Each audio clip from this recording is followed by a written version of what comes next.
तर आज बनवलंय मस्त असं फ्रूट कस्टर्ड। तुम्ही बघू शकता किती मस्त टेक्स्चर आलेलं आहे।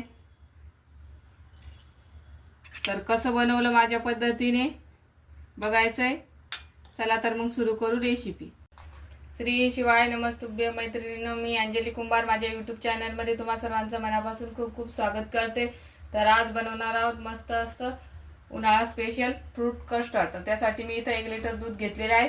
आता आपण हे दूध गरम करायला ठेवू। दूध उकळते तोपर्यंत आपण इथे मी 2 चम्मच कस्टर्ड पावडर घेतलेला आहे। त्याच्यामध्ये थोडंसं थंड दूध घालून त्याचा एक गोल बनवून घ्यायचा। व्यवस्थित मिक्स करायचं, याच्यामध्ये गाठी राहिल्या नाही पाहिजे।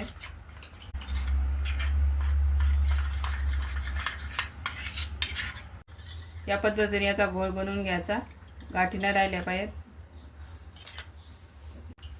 दुधाला उकळी आलेली आहे। आता याच्यामध्ये मी 1 वाटी साखर घालते। साखर तुम्ही तुमच्या आवडीनुसार कमी जास्त करू शकता। आता याला चमच्यानं मिक्स करून छान साखर विरघळून घ्यायची। साखर पूर्णपणे विरघळली। आता याच्यामध्ये हे तयार केलेलं कस्टर्ड पावडरचं गोल घालायचं आणि एका हाताने असं मिक्स करून घ्यायचं, म्हणजे मग गाठी होत नाही त्याची।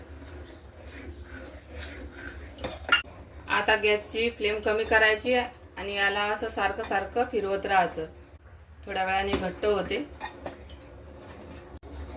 तर 4-5 मिनिट झालेले आहेत। मी त्याला छान ढवळून घेतलेलं आहे आणि बऱ्यापैकी घट्ट झालेला आहे। तुम्ही बघू शकता चमच्याला घट्ट लागलेला आहे।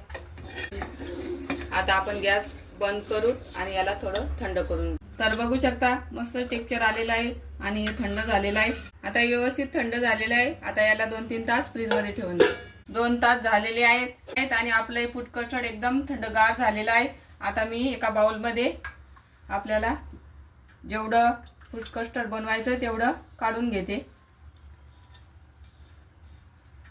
तुम्ही हे फ्रूट कस्टर्ड 2-3 दिवस फ्रीज मध्ये असंच ठेवून वापरू शकता। याच्यामध्ये ताजे ताजे फळं कट करून टाकायचे। आता मला जेवढं सर्व करायचं तेवढंच मी घेतलेलं आहे।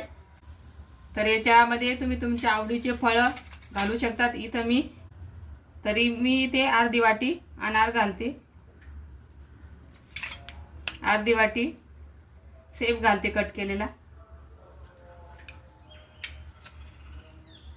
अर्धी वाटी केळं घातलेली आहे, अर्धी वाटी काळे अंगूर, अर्धी वाटी हिरवे अंगूर।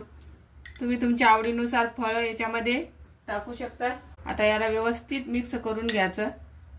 तरी ते तयार झालेलं आहे मस्त आपलं फ्रूट कस्टर्ड। तुम्ही बघू शकता किती मस्त टेक्स्चर आलेलं आहे। आता याला वरतून सजवण्यासाठी या प्रकारे तुम्ही ग्रेप्स, अनार,